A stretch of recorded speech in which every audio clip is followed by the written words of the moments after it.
Welcome, everyone. We are just going to give maybe a minute or two to let everybody in our Lunch and Learn webinar for today.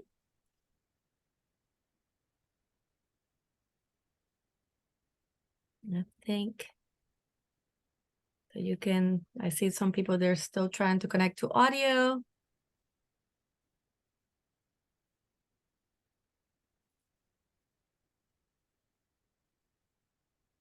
Excellent.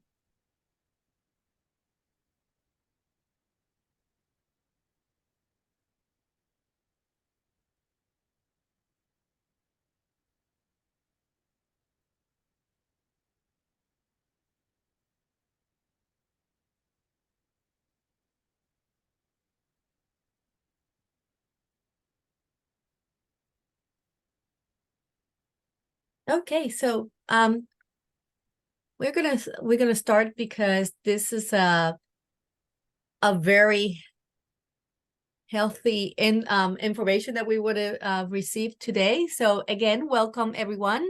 My name is Dr. Wanda Rodriguez-Dunham from the Florida Asthma Coalition. I'm also the asthma program manager for the Department of Health in Florida. And so we welcome you to this September edition of the Lunch and Learn webinar from the Home Visiting Work Group. Apologies from the other co-chair, Dr. Deborah Weiss, because of previous engagement, she's not going to be able to be here. So we have been fortunate to have Tim Wallace here with us to do his presentation. And Tim Wallace is an environmental health program consultant with the Florida Department of Health, radon and indoor air program. Tim earned a Bachelor of Science in Zoology from Oklahoma State University and completed postgraduate coursework in environmental and occupational health at University of South Florida, industrial hygiene at the University of Central Florida, and hazardous materials at Daytona State College. Tim is a registered sanitarian and a certified environmental health professional with 30 years of experience working on indoor air quality issues. Tim currently serves as a supervisor and a lead subject matter expert statewide on indoor air quality issues for the Department of Health. Tim is on the board of directors of the Florida Environmental Health Association and the Florida School Plant Management Association.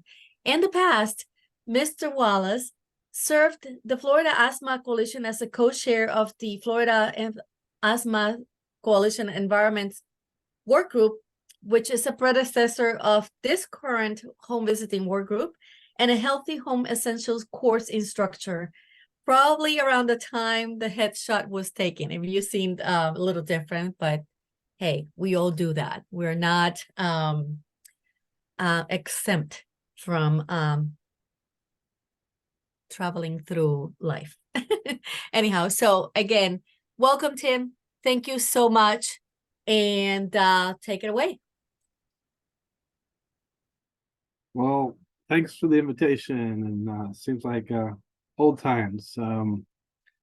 So I'm here to talk about mold and dampness, and which is something that reaches out and touches me on a daily basis, along with our staff here at the Radon Indoor Air Program.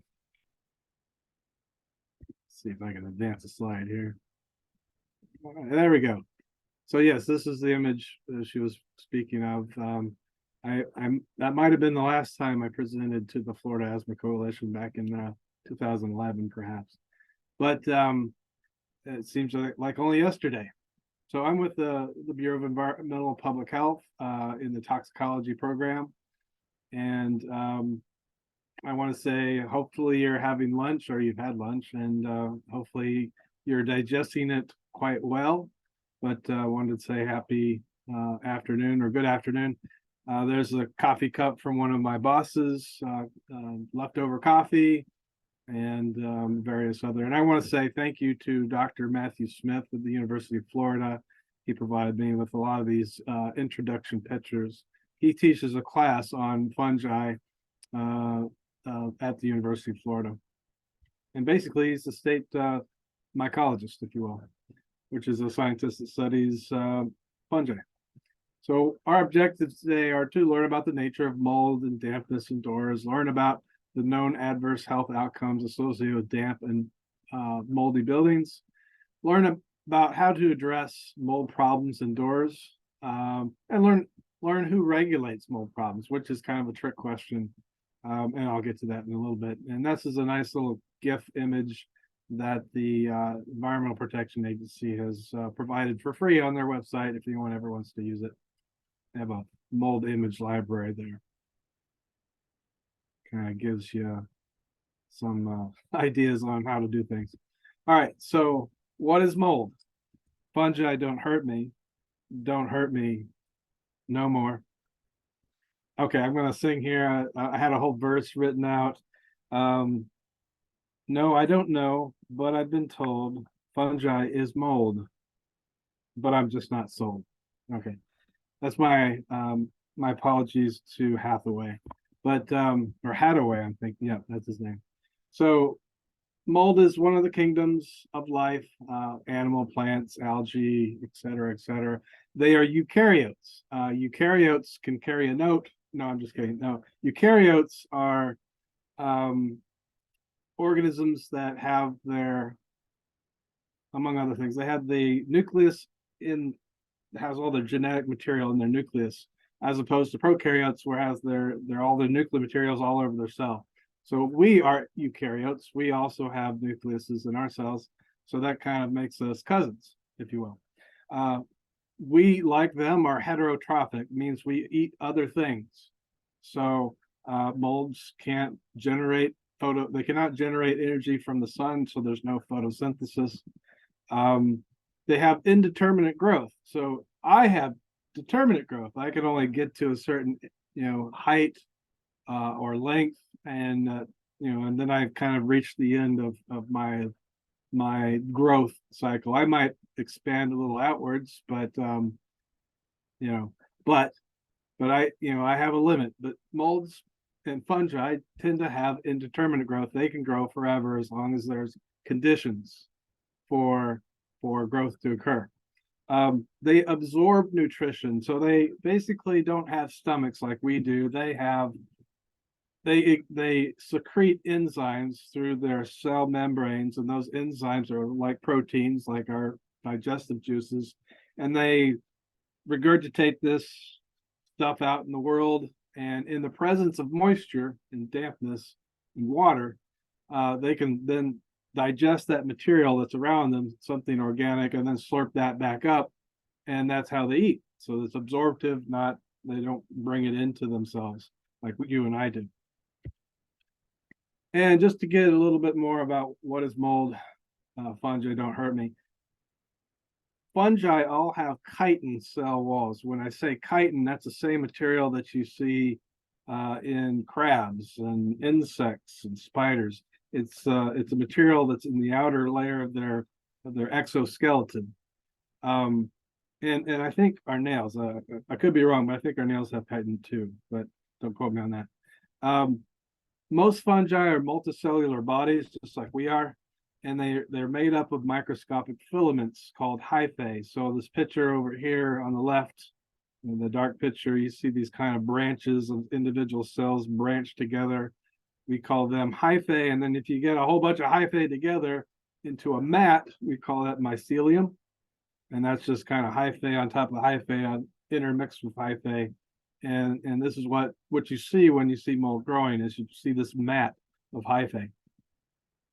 But there are some fungi that are unicellular, and like yeast. Yeast we would use to bake bread or brew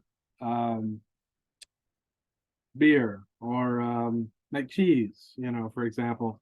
So we use a lot of yeast just in life because they have properties that we can use. But there are some fungi that can kind of be multicellular in some certain stages, and then unicellular and yeast-like at other stages. So those are dimorphic fungi. So it's very interesting. There's a very interesting, wide, diverse group of organisms. Also, when you're thinking about fungi, they do make, in some cases, make massive fruiting bodies with millions of spores.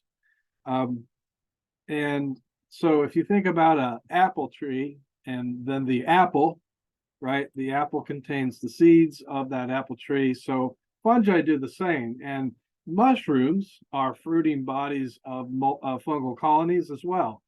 And basically that's the equivalent of an apple. And it's disseminating the spores. We don't call them seeds when we're talking about fungi, we're talking about spores. But that's Dr. Smith right there, showing one of the very large mushrooms specimen.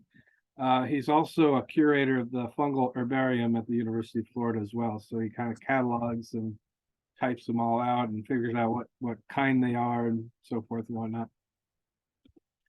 Very interesting field, if I do say so myself. There are about 95,000 described species in these two groups, Ascomycota and Basidiomycota. These are examples over on the right-hand side of those types of fungi. And then there's about 5,000 described species in these others. Some of these have been causing disease in frogs. There's a bread mold that's in this group. There's some of these fungi actually have flagella, and they're kind of in water and they swim around, actually move, believe it or not. And then in the top left hand picture, you see the species of fungi that actually grow in with plants at the root level. Very interesting kind of symbiotic relationship between fungi and plants. And lichens, believe it or not, lichens are a colony of fungi with algae, living together, growing together, feeding each other, protecting each other. So fungi do have those roles in the world. But one of the things that maybe is important to know is of those 100,000 described species, there's an estimated total diversity of around 5 million species. So we've barely scratched the surface of this iceberg. And so there's a lot that we don't know. There's a lot that needs to be learned before we really have our arm all the way around the diversity of this kingdom, fungi. So what is mold? Molds and fungi have many ecological roles.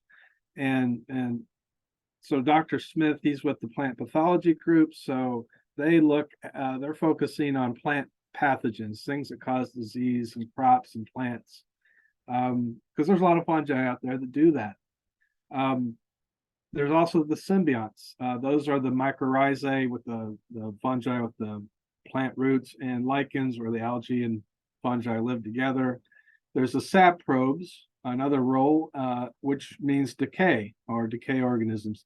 So saprobes, I like to say a lot when I can, is that to try to help people understand mold is an agent of rot, and saprobes are decay organisms and rot organisms. So fungi are some of the best saprobes on the planet. Wood, bones, paint, these are examples in these photographs. Again, Dr. Smith provided these. Most of the fungi inside of buildings are saprobes. These are the decay. They're playing that role of decaying the building down, breaking down the organic material into simpler molecules. Now, I often get the question, what is the difference between mold and mildew? Sometimes people have arguments, like a tenant will call and say, I think I have mold, but the building management came over and said I have mildew and not to worry about it. And I'm like, well, that's kind of a silly argument to make. Whether it's mildew or mold, it doesn't make a difference in terms of you and me and people who maintain buildings or try to, homeowners, renters, or people who deal with this stuff. It doesn't really matter. Now, does it matter to plant pathologists? Probably. Does it matter to mycologists? People who study fungi? Probably. Does it matter to people who own crops? Yes, it does. But for you and I, for the rest of us, it doesn't really matter. And you can just basically make them interchangeable words.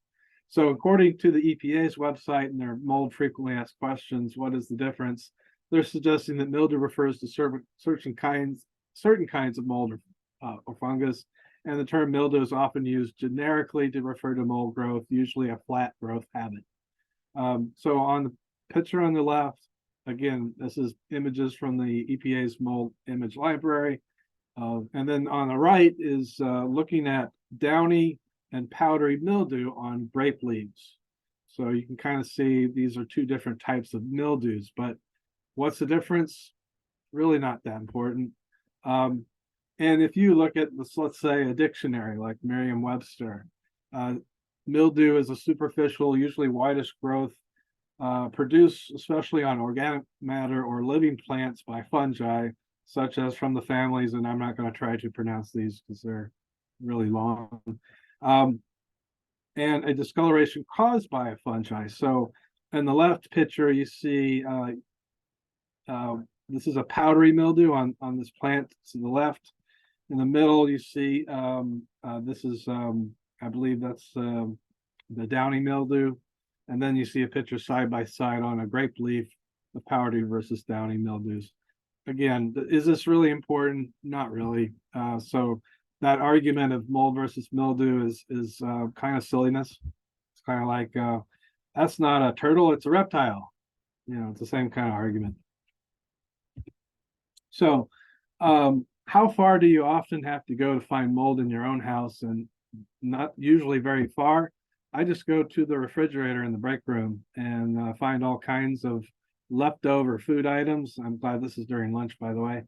And you can see that over time, mold is having a feast on food that is left behind. So what was necessary for mold to grow here? It had a source of moisture. So this material itself had a water activity sufficient to sustain fungal growth.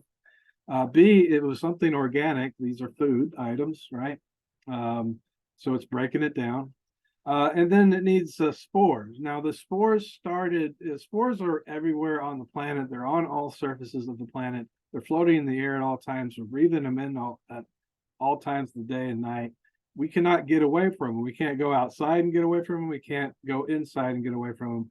They're always present on all surfaces to some degree or another. And so the fact is, this mold, these foods, at one point in time were cooked, right? Probably had no spores on them, but they were left open to the air. Spores landed on them, and then they were given time in a refrigerated environment. And time is what is needed because everything else is there: water, something to eat, and the surface to grow on. It's just doing what it does naturally. It's breaking it down. These are saprobes. All right.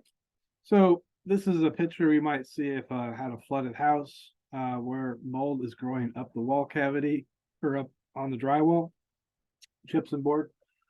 Excuse me. This is a situation where they're going to probably need to remove the drywall.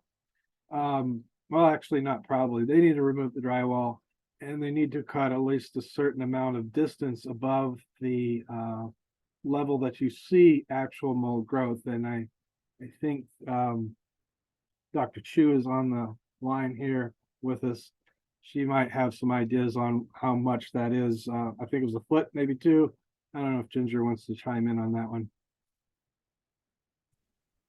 Yeah, it looks like about it, but as we know that the water through capillary action will just move up the back side of the wall, even though you can't see it on the front facing parts of the drywall. And Dr. Chu is a CDC subject matter expert in Atlanta. This is also fungal growth. We might see or mold growth in a high humidity situation where there's no visible water present. Things aren't actually wet, but you see mold growing anyway. So this may be an indication of just damp air in the room. We'll get to this a little bit later about what we can do about it. Of course, when we're talking about fungi, we're also talking about mushrooms, and mushrooms growing inside homes are also a problem as well. And we should know and recognize what mushrooms look like. And when they grow in buildings, then that's not a great thing. So mold is naturally occurring. It grows in moist locations, damp locations. It produces allergens and can cause health problems. That's why we are concerned about it. The key to mold, and this is, if nothing else, if you take away from this message, is to control the moisture in your building, because without it, it just cannot grow. We need to reduce and control relative humidity. We need to prevent condensation on cooler surfaces like windows. You see that photograph on the right.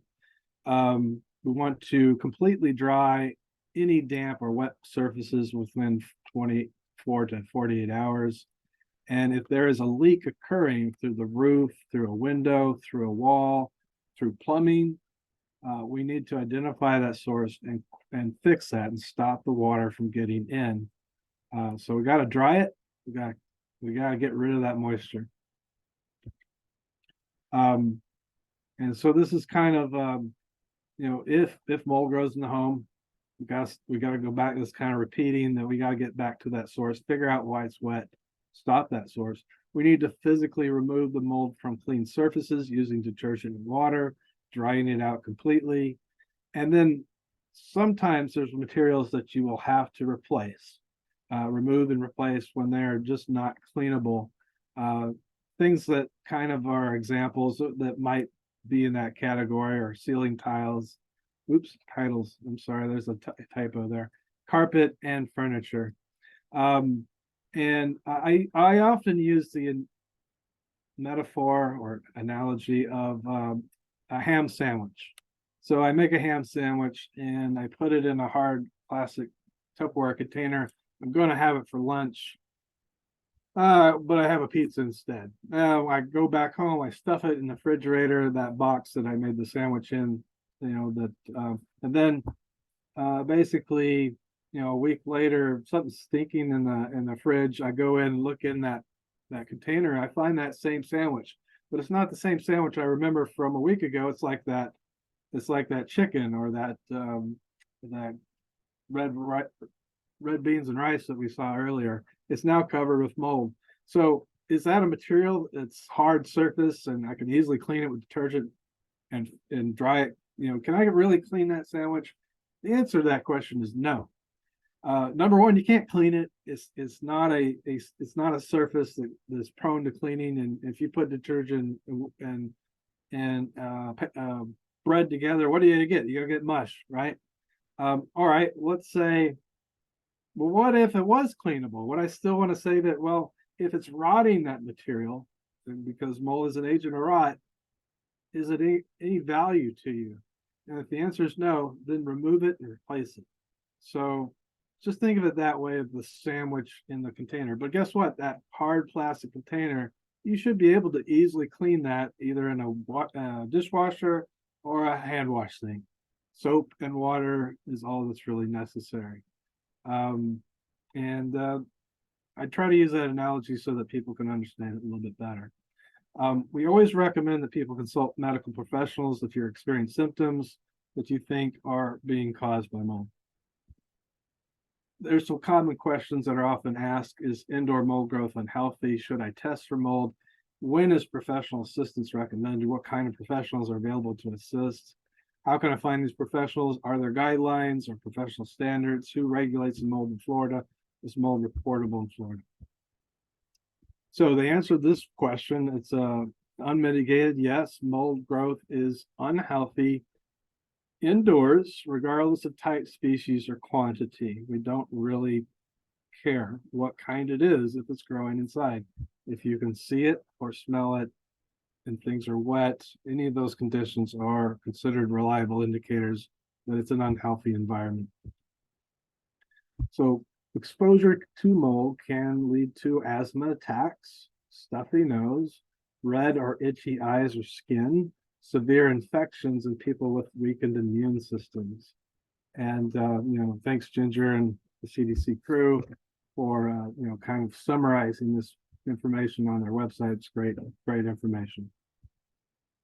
And I have to go back in time. There's been some research looking at the health effects of allergens, asthmagens, molds, and other items. And I kind of go back to at least 1993, when the Institute of Medicine, which is part of the National Academies of Science, Engineering, and Medicine, they produced a report, and I don't remember who commissioned this report exactly, but it might have been the EPA. But anyway, one of the federal agencies commissioned the Institute of Medicine to write up an expert report on indoor allergens, assessing and controlling adverse health effects. Then later on, and I believe this was the EPA as well, unless I'm getting them mixed up, the Institute of Medicine was asked to do a report on asthma and indoor air exposures, and they call that one Clearing the Air. And that was published in 2000. These are all freely downloaded at the nap.edu. You can read it page for page or download PDFs, totally free, no cost. And then finally, the Institute of Medicine put together a report called Damp Indoor Spaces and Health. And I believe the CDC commissioned this one. Ginger, I think I'm correct on that, correct? Anyway, she might be muted. So I gave a thumbs up. That's okay. correct. Just to let you know, though, it's a little bit outdated from 2004, and Mark Mendel led an effort to do an update. Yeah, I'm gonna get to that in a minute. But before I get there, I'm going to go to 2009 and the World Health Organization and their report on looking at sufficient evidence of an association between mold and other indoor dampness related agents from the WHO guidelines for indoor air quality, dampness, and mold, where they were looking at these sufficient evidence for asthma exacerbation, asthma development, current asthma, coughing, wheezing, shortness of breath, respiratory infections, and upper respiratory tract and throat symptoms. And the link is freely available on the World Health Organization's website. And then what Ginger was just speaking of was in 2011, another comprehensive literature review of all the research that was available at the time was conducted, and they basically looked at all these things from the Institute of Medicine report, the World Health Organization report, and then they were saying, well, there's additional information that says there's sufficient epidemiological evidence of association between mold or other indoor dampness related agents and allergic rhinitis, bronchitis, and eczema. So they were adding to this report. And Dr. Mandel is out of, I think he's out of UC Berkeley, and he's also part of the California Department of Public Health. And he was working with a team of international scientists on that report. I don't know, Ginger, are they working on any new updates to this or any plans for a new update since this was 2011? Not that I know of. Okay. I'm sure research is ongoing and we'll probably see new reports in the future as this develops. So based on a lot of this research, I also have to give credit to the California and Dr. Mandel, California Department of Health, but there's a way of kind of describing this and basically summarize it into a few short sentences. And basically, number one, the presence of water damage, dampness, visible mold or mold odor in residents and other indoor environments is unhealthy, full stop, period, exclamation point, right? And then the Florida Department of Health and a lot of other organizations recommend against measuring indoor mold or other microorganisms or using the presence or absence of specific microorganisms to determine the level of health hazard or the need for urgent remediation. Remediation is removal, cleanup, drying it out.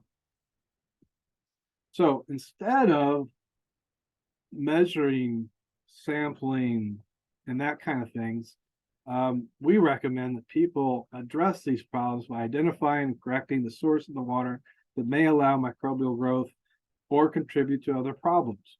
B, rapidly dry it out and remove the damp materials, And C, cleaning or removal of mold or moldy materials as rapidly and as safely as possible to protect the health and well-being of building occupants. So this statement I put on every email that I respond to regarding mold in the state. Now, the questions often that either precede or follow that type of information is, should I test the air for mold? Should I see if it's a black toxic mold? Should I, if it's, wonder if I should test it to see if it's a mold that's making me sick or ill? So in most circumstances, if visible mold growth is present, sampling is unnecessary. It's not necessary to identify the species of mold growing in a residence, and routine sampling for mold is not recommended. And these are basically statements from the CDC and the EPA. And I need to fix that source down at the bottom. Okay, so answer is probably not, because there's no health-based standards for interpreting the mold of air sample results. It's not considered a reliable indicator of whether or not mold hazard exists within a building or not. It's also just difficult to justify the cost due to reliability issues. And I've actually seen consultant reports where they were in rooms that were moldy. They observed it. It was smelled of mold. It was damp and wet. So they knew it was unhealthy conditions, but they went ahead and did air sampling anyway. They compared that sampling indoors in those moldy rooms to outdoor air. Guess what? Outdoor air was higher for all categories. And so if you were only relied on the air sampling, you would have missed the obvious facts slapping you in the face. Hey, it's all wet, it's all moldy, it's not healthy. That air sampling was not necessary. You could see it, you could observe it, move on, remove that mold, dry it out, get rid of it. So again, better indicators for determining whether you have potential hazards are obvious presence of dampness, visible mold colonization on surfaces, and odors. Sampling the air of mold at this time cannot determine the causation of illness or symptoms, cannot compel other interested parties to respond, or determine if the building is safe, unsafe, good or bad, acceptable or unacceptable. And this is why people think they want sampling, because I think it can do one of these three things. And unfortunately, like for example, a tenant might think if I get the air sampled and there's mold present, it's going to make my landlord do something that he wouldn't do otherwise, or she. And in Florida, there's no laws that say anything about that. So it doesn't compel anyone to do it in terms of what the law requires. And we'll get to the laws in a minute.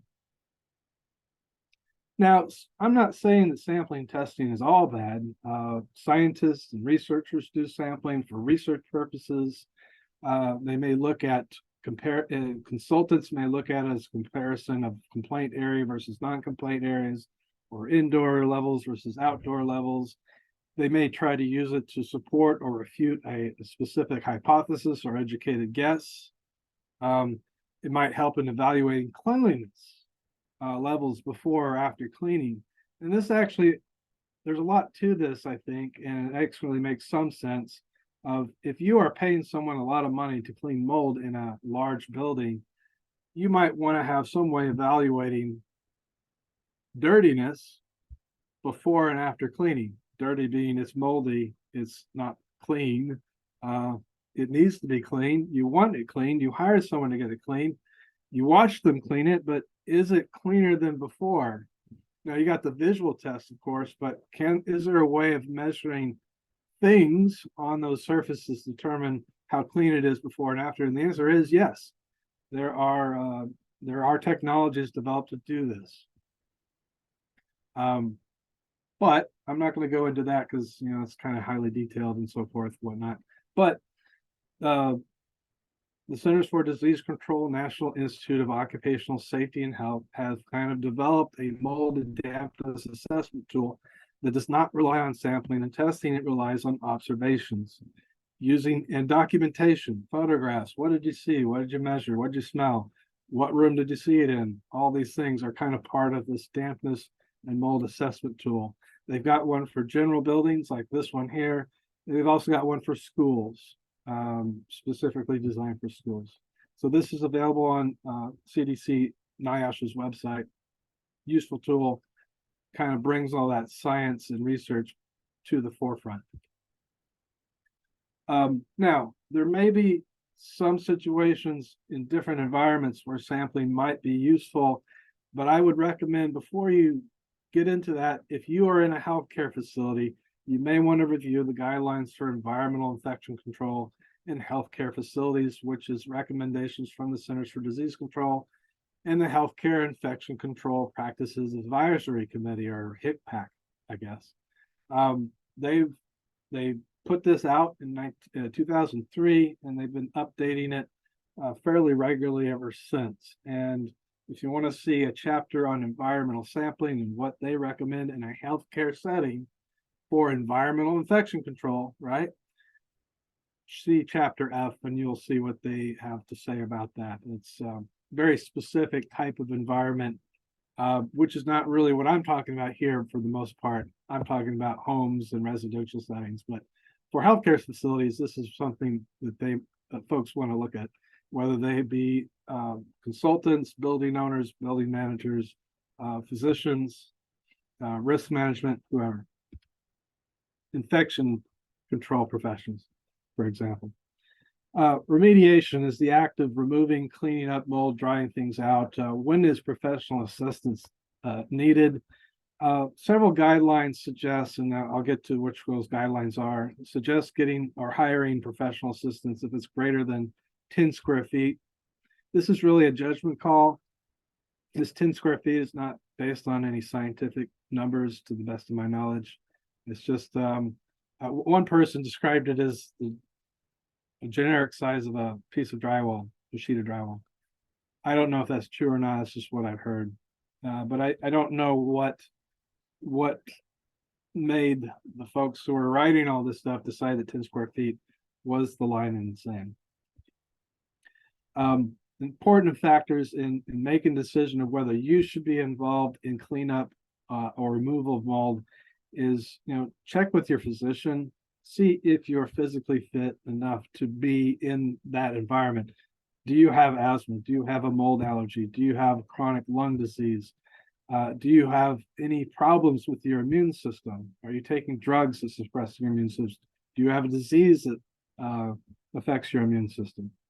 Review the available guidance for cleanup of mold, one of which is the interagency task force that Ginger was a part of, Mold Worker and Employer Guide to Hazards and Recommended Controls. That was for Hurricane Sandy task group. Now in Florida, I'm going to switch here to Florida and say we have licensure requirements for mold-related service professionals. These are mold assessors and mold remediators. So people who measure mold and assess it, and people who clean up or remove mold. And that's under Chapter 468, Part 16 of the Florida statutes. And this is all under the regulatory authority of the Florida Department of Business and Professional Regulation. Although a lot of people call us thinking we're the regulatory agency when we're not, it's the Department of Business and Professional Regulation. Their website is myfloridalicense.com. Yep, okay. They do have a verify a license tool on their website. No phone numbers are listed, so it's just their name, their business address, the license number, and the status of their license. That's all that's available there. If and as far as licensure goes, people, if it's greater than 10 square feet, then it's considered a licensable activity. If it's less than 10 square feet, it's not, strangely enough.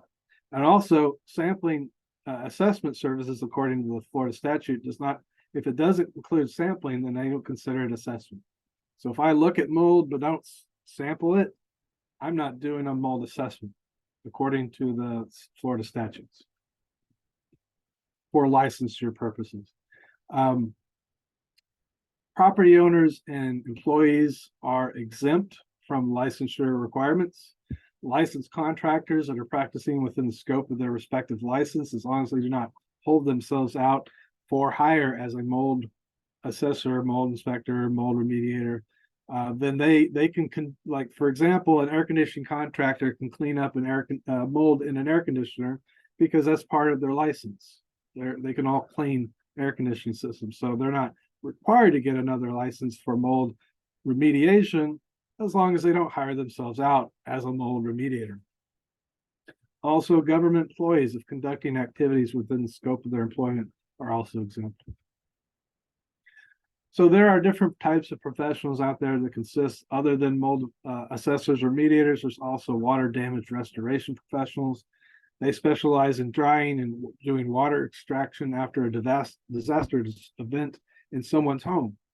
Usually this is in a sense that it was a major catastrophic flood and they had a water line burst inside their house. Everything's wet. They need it dried out very quickly, and it's beyond their capability of doing it right away. So they bring in someone to facilitate and accelerate that process, dry the house out and extract that water in the attempt to make that house livable again. There's two organizations that are involved with professionals.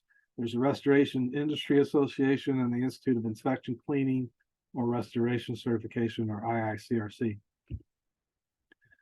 There's a lot of consultants out there in the world. These are a number of groups that have information about how to contact their members. And if anyone is interested, I can provide you emails of how you find these folks on the internet. There are certainly guidelines and standards for mold remediation. In this case, with the Environmental Protection Agency, they have practical guidelines for tenants, homeowners, environmental professionals, public health professionals, and contractors. The mold, moisture in your home, the brief guide is for the individual homeowner or renter. This is kind of your less than 10 square foot guidelines. Greater than 10 square foot guidelines are suggesting you move to the mold remediation in schools, commercial buildings document, which is much more in depth. Also, the New York City Department of Health and Mental Hygiene has convened several international expert panels and published guidelines on the assessment of remediation fungi in indoor environments. The last update was from November 2008. It is also highly regarded, just like the EPA guidelines as well. So these are only guidelines, not regulations, not standards. But there was a standard developed through the Institute of Inspection, Cleaning, and Restoration Certification. I'll just say IICRC from now on, where they developed ANSI standard for professional water damage restoration. So how do you extract and dry out a building? And then they cited later on that they needed to do one for professional mold remediation. And they're currently on the 3rd edition for the mold remediation standard and guide, and they're in the 5th edition of the water damage restoration. I believe they're on working on the 4th edition right now for the mold remediation standard. These standards are not online like the other ones. This is online. This is online. This one you have to pay for. You have to pay actual money to access their standards. This one is also free. It's written in code language. It's developed by the National Center for Healthy Housing and the American Public Health Association. And they're calling it the National Healthy Housing Standard. Its last update was 2018. There is a chapter that deals with mold and mold remediation where they suggest in code language that mold remediation to follow the EPA's guidelines, New York City's guidelines, or the IICRC standards. And also, again, going back to that Hurricane Task Force of federal agencies, HUD, CDC, the National Institute of Health, FEMA, the Federal Emergency Management Agency, or administration, I'm sorry. And I think OSHA was involved in the right one as well. And I think HUD was involved in the left one. So these are two guides that are available, have been made available during hurricanes here in Florida, for example.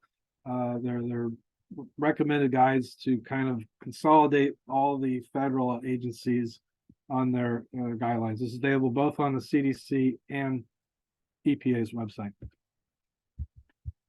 Also, another interagency collaboration with the feds, the states, and universities. University of Florida, for example, was Flooded Homes Cleanup Guidance, and it's a whole new website developed with short, easy to understand and watch videos available on your phone or tablets. They talk about coming home, protecting your health, doing it right, additional resources of help. And there's a lot of this has to do with mold, but also has to do with lead-based paint and asbestos and other hazards you might find in flooded homes. But mold is certainly one of the big ones. So going back to how do we address the dampness? Again, we got to identify and repair all those leaks. We got to extract water quickly. We got to dry materials out as quickly as possible. We got to control that relative humidity. And if you have problems and you're not sure where the water is coming from or how it's getting in, then you need to hire a professional to help you with that. Identify where it's coming from. Could come from plumbing, from appliances, washing machines, dishwashers, sinks,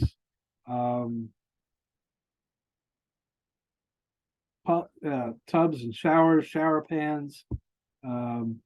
Also, there's also plumbing and air conditioning equipment that overflows as well, and that's not uncommon here in Florida. You can have problems through the building envelope, roofs, walls, windows, where mold or water will get in and give the water necessary for mold to grow. So I guess this is kind of a little redundant, but we need to do this fairly quickly. And in a way to facilitate drying out, you can use air movement to accelerate evaporation. So when the professionals come in, they bring in these fans to blow air across the surface. They bring in dehumidifiers. These are devices, electronic devices that actually suck the moisture out of the air that evaporated through those air movement and through evaporation. And then they turn it back into a liquid, and then they can drain that liquid away from the building. So it's kind of a way of converting water from a liquid to a vapor, back to a liquid, so they can actually cart it outdoors and dry the building out. Now, I'm often asked about relative humidity, and what I'm going to recommend is that people try to hit that ideal relative humidity of 50% or less. And this is a recommendation for the Centers for Disease Control. And I support that because it's not just mold that they're trying to look at. They're also using a more holistic approach in the fact that dust mites also like high relative humidity, and 50% or higher can support dust mite populations. So we haven't talked about dust mites today. That's okay. Just understand that they require high relative humidity as well, and that 50% or less can help with both condensation, mold, and dust mites. And a dehumidifier can help to achieve this relative humidity in the space if you need it, or if the air conditioner is not running very much, or if you're in a bathroom and the bathroom's really wet and damp, and the shower, the floor mats are wet, the shower stall itself is wet, your towels are wet from when you dry it off, there's water dripping on the floor, there's condensation on your mirror in the morning, right? You know what I'm talking about. I see this every day. So I got some time warnings here. I'm going to speed it up a little bit. We also need to maintain our air conditioning equipments, look at our drain pans and our coils, make sure they're free of clogs, flush as needed, clean them on a regular basis. There's maintenance guides for this. Air Conditioning Contractors of America has guidelines and standards for how do you clean and maintain air conditioning systems, as well as the National Air Duct Cleaning Association. There's PPE that's recommended for people who do cleaning. Goggles, eye protection, N95 respirator or higher protection, long sleeve shirt and pants, protective gloves, waterproof boots.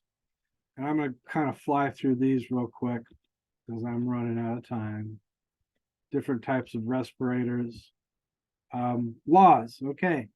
There's no statutes, okay, we got the laws that require licensure. But there's nothing in the landlord tenant law that addresses mold specifically. So it's just not there. DBPR inspects public lodging establishments, hotels, motels, apartments. So they can investigate complaints against those places according to Chapter 509 Florida statutes. Their standards just say clean and good repair.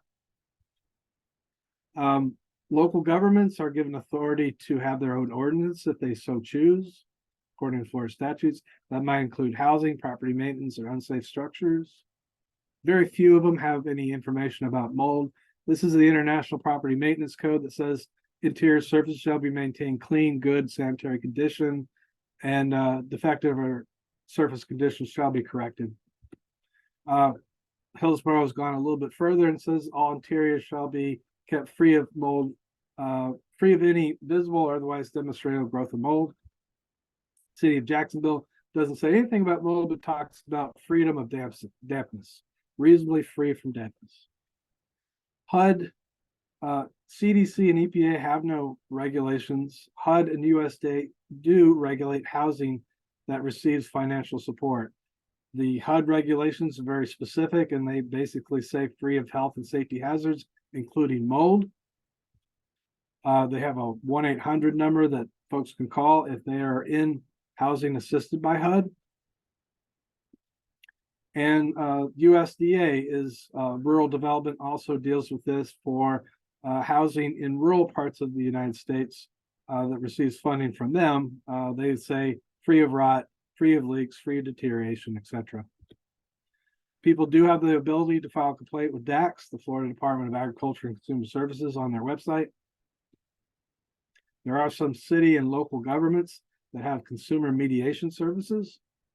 Tallahassee is one of them. Is mold reportable in Florida? And the answer is no. And the reason why I asked this question and answer it is because I get this question all the time. So let's wrap this up quickly here. Let's see. But FDOH, Department of Health, can investigate complaints of facilities we're already authorized to inspect, like group care facilities, schools, migrant farm worker housing, tanning facilities, tattoo and body art, and certain food service facilities. So in summary, now I'm wrapping it up. Mold growth and dampness indoors is unhealthy.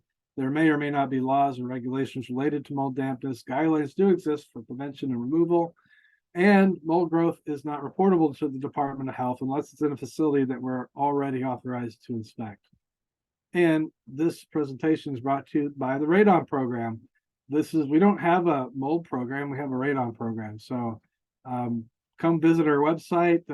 We have free test kits, and this is my contact information if you have any questions or follow up for me.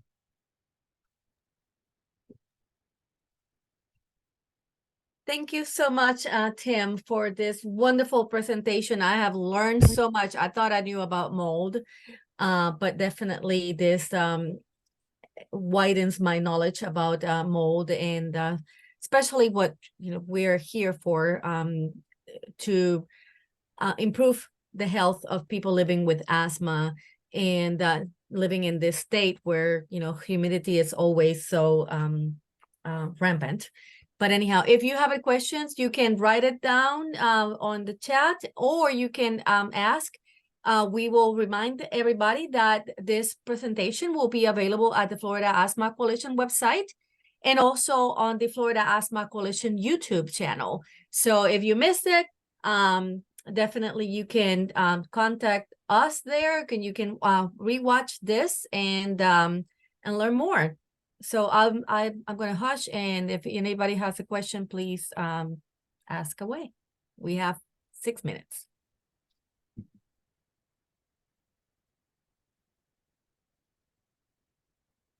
So okay, so I don't see any questions, but as an asthma educator here in the asthma program, we definitely, in the home visiting program that we have, we stress enough with dealing with molds at home to keep everything dry, to use dehumidifiers, not humidifiers, And also when you're cleaning, try to use natural products like sodium bicarbonate, tea tree oil, lemon juice, white vinegar, and try not to use those chemicals, especially bleach that people use that a lot, and it's just not healthy for anyone, regardless if you have a lung condition. So we offer a concussion of natural products that you can use to clean this product to all participants in the home visiting program. So you try that, and try to get rid of the mold, and especially after events like yesterday here in Jacksonville. We had 4 inches of rain dumped in a few hours. So this is not only related to hurricanes, but any storms that we can get at any given moment. So any questions? I saw a question from Ginger, Dr. Chu. Oh, okay. What is the best way to clean mold from cinder block surfaces that have flood detritus? Dr. Chu has already asked me this question before, so I guess she's asking the group. Oh. I don't know. Yeah. I'm asking the group. We have a situation in an area that has a lot of flood damage in some types of housing and buildings that are similar to your climate. So if anyone has really good recommendations, the recommendation that Tim had mentioned using soap and water is good. But it's like, some of the hyphae are like really inside the cinder block areas too. So if anyone has any ideas about how they have cleaned it up well, it makes me think that maybe somehow we might want to disrupt the cell surface, the cell wall structure, to make it easier to pull off from the cinder block, but I'm just not sure. Yeah, I don't want to use a lot of harsh chemicals if possible. Yeah, so using sodium bicarbonate or lemon juice, diluted with water. I think one of the important things is just to change the pH, the acidity base level on the surface, that the mold will not find a nice place to grow or to thrive. So changing the pH either with sodium bicarbonate or vinegar or lemon juice, I think it will be good.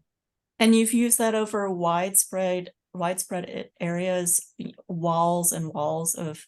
Yes, I have just last year I in my home, I'm here in Jacksonville, we had to clean up we were redoing the bathroom, and so we found out that the cinder blocks had that, and that's what I did. I just did sodium bicarbonate with water, and then just to put some more, I'll just did the white vinegar, and it did work. And obviously wearing all the PPE that is recommended, because people don't realize these spores, they just fly, and they're so small that you breathe them, and so that's not good. So we encourage that when you clean with the proper protective equipment.